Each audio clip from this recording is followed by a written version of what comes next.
When I was 7 years old and my sister was just 5 years old, we were playing on top of a bunk bed. I was 2 years older than my sister at the time. I mean, I'm 2 years older than her now, but at the time that meant she had to do everything that I wanted to do, and I wanted to play war. So we were up on top of our bunk beds, and on one side of the bunk bed, I had put out all my G.I. Joe soldiers and weaponry, and on the other side were all my sister's Milos and ponies and ready for a cavalry charge. There are differing accounts of what actually happened that afternoon, but since my sister is not here with us today, let me tell you the true story. Which is my sister is a little bit on the clumsy side, and somehow, without any help or push from her older brother at all, suddenly Amy disappeared off of the top of the bunk bed and landed with this crash on the floor. And I nervously peered over the side of the bed to see what had befallen my fallen sister, and saw that she had landed painfully on her hands and knees on all fours on the ground. I was nervous because my parents had charged me with making sure that my sister and I played as safely and as quietly as possible. And seeing as how I had accidentally broken Amy's arm just 1 week before,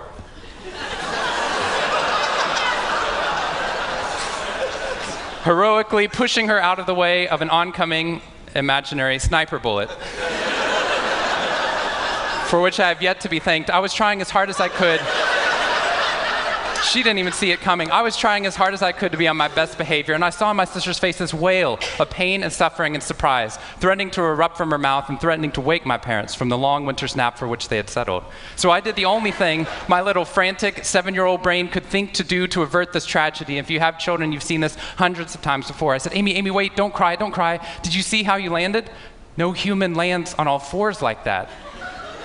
Amy, I think this means you're a unicorn.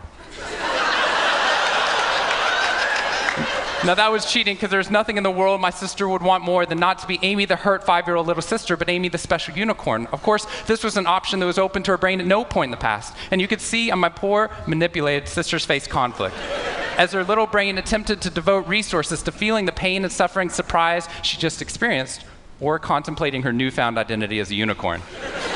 And the latter won out. Instead of crying, instead of ceasing our play, instead of waking my parents with all the negative consequences that would have ensued for me, instead, a smile spread across her face, and she scrambled right back up onto the bunk bed with all the grace of a baby unicorn. With one broken leg. What we stumbled across at this tender age of just 5 and 7, we had no idea at the time, was something that was going to be at the vanguard of a scientific revolution occurring 2 decades later in the way that we look at the human brain. What we had stumbled across is something called positive psychology, which is the reason that I'm here today and the reason that I wake up every morning. When I first started talking about this research outside of academia, out with companies and schools, the very first thing they said to never do is to start your talk with a graph. The very first thing I wanted to do is start my talk with a graph. This graph looks boring, but this graph is the reason that I get excited and wake up every morning. And this graph doesn't even mean anything. It's fake data. What we found is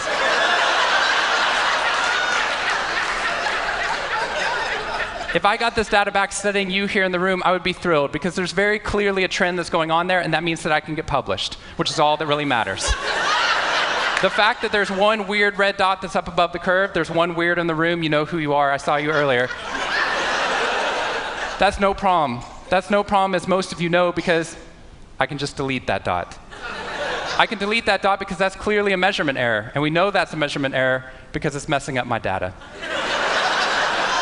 So one of the very first things that we teach people in economics and statistics and business and psychology courses is how, in a statistically valid way, do we eliminate the weirdos? How do we eliminate the outliers? So that we can find the line of best fit, which is fantastic if I'm trying to find out how many Advil the average person should be taking, too. But if I'm interested in potential, if I'm interested in your potential, or for happiness, or productivity, or energy, or creativity, what we're doing is we're creating the cult of the average with science. If I ask a question like, how fast can a child learn how to read in a classroom? Scientists change the answer to, how fast does the average child learn how to read in that classroom? And then we tailor the class right towards the average. Now, if you fall below the average on this curve, then psychologists get thrilled, because that means you're either depressed, or you have a disorder, or hopefully both. We're hoping for both, because our business model is if you come into a therapy session with one problem, we want to make sure you leave knowing you have 10. So you'll keep coming back over and over again. We'll go back into your childhood if necessary, but eventually what we want to do is to make you normal again. But normal is merely average. And what I posit, and what positive psychology posits, is that if we study what is merely average, we will remain merely average. That instead of deleting those positive outliers, what I intentionally do is come into a population like this one and says, why? Why is it that some of you are so high above the curve in terms of your intellectual ability, athletic ability, musical ability, creativity, energy levels, your resiliency in the face of challenge, your sense of humor? Whatever it is, instead of deleting you, what I want to do is study you. Because maybe we can glean information, not just how to move people up to the average, but how we can move the entire average up at our companies and schools worldwide. The reason this graph is important to me is when I turn on the news, it seems like the majority of the information is not positive. In fact, it's negative. Most of it's about murder, corruption, diseases, natural disasters, and very quickly, my brain starts to think that's the accurate ratio of negative to positive in the world. What that's doing is creating something called the medical school syndrome, which if you know people who have been to medical school during the first year of medical training, as you read through a list of all the symptoms and diseases that could happen, suddenly you realize you have all of them. I have a brother-in-law named Bobo, which is a whole other story. Bobo married Amy the unicorn. Bobo called me on the phone from Yale Medical School. And Bobo said, "Shawn, I have leprosy." Which even at Yale is extraordinarily rare. But I had no idea how to console poor Bobo because he had just gotten over an entire week of menopause. See, what we're finding is not necessarily the reality that shapes us, but the lens through which your brain views the world that shapes your reality. And if we can change the lens, not only can we change your happiness, we can change every single educational and business outcome at the same time. When I applied to Harvard, I applied on a dare. I didn't expect to get in, and my family had no money for college. When I got a military scholarship 2 weeks later, they allowed me to go. Suddenly, something that wasn't even a possibility became a reality. When I went there, I assumed everyone else would see it as a privilege as well, that they'd be excited to be there. Even if you're in a classroom full of people smarter than you, you'd be happy just to be in that classroom, which is what I felt. But what I found there is while some people experienced that, when I graduated after my 4 years and then spent the next 8 years living in the dorms with the students, Harvard asked me to, wasn't that guy. But what happened,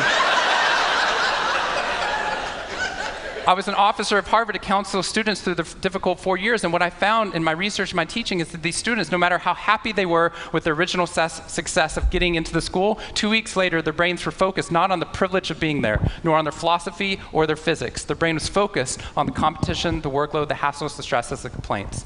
When I first went in there, I walked into the freshman dining hall, which is where my friends from Waco, Texas, which is where I grew up, I know some of you have heard of it.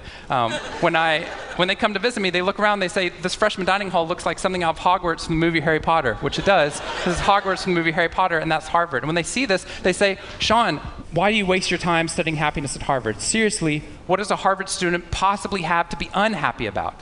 Embedded within that question is the key to understanding the science of happiness. Because what that question assumes is that our external world is predictive of our happiness levels. When in reality, if I know everything about your external world, I can only predict 10% of your long-term happiness. 90% of your long-term happiness is predicted not by the external world, but by the way your brain processes the world. And if we change it, if we change our formula for happiness and success, what we can do is change the way that we can then affect reality. What we found is that only 25% of job successes are predicted by IQ. 75% of job successes are predicted by your optimism levels, your social support, and your ability to see stress as a challenge instead of as a threat.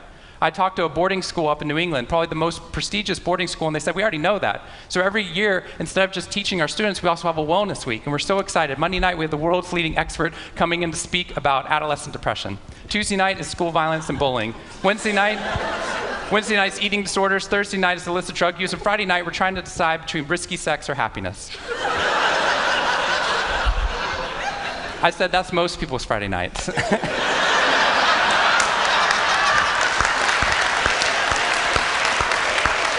Which I'm glad you liked, but they did not like that at all. Silence on the phone. And into the silence, I said, "I'd be happy to speak at your school, but just so you know, that's not a wellness week, that's a sickness week." What you've done is you've outlined all the negative things that can happen, but not talked about the positive. The absence of disease is not health. Here's how we get to health. We need to reverse the formula for happiness and success.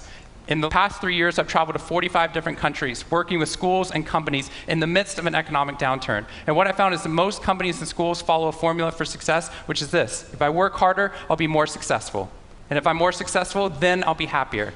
That undergirds most of our parenting styles, our managing styles, the way that we motivate our behavior. And the problem is, it's scientifically broken and backwards for 2 reasons. First, every time your brain has a success, you just change the goalpost of what success looked like.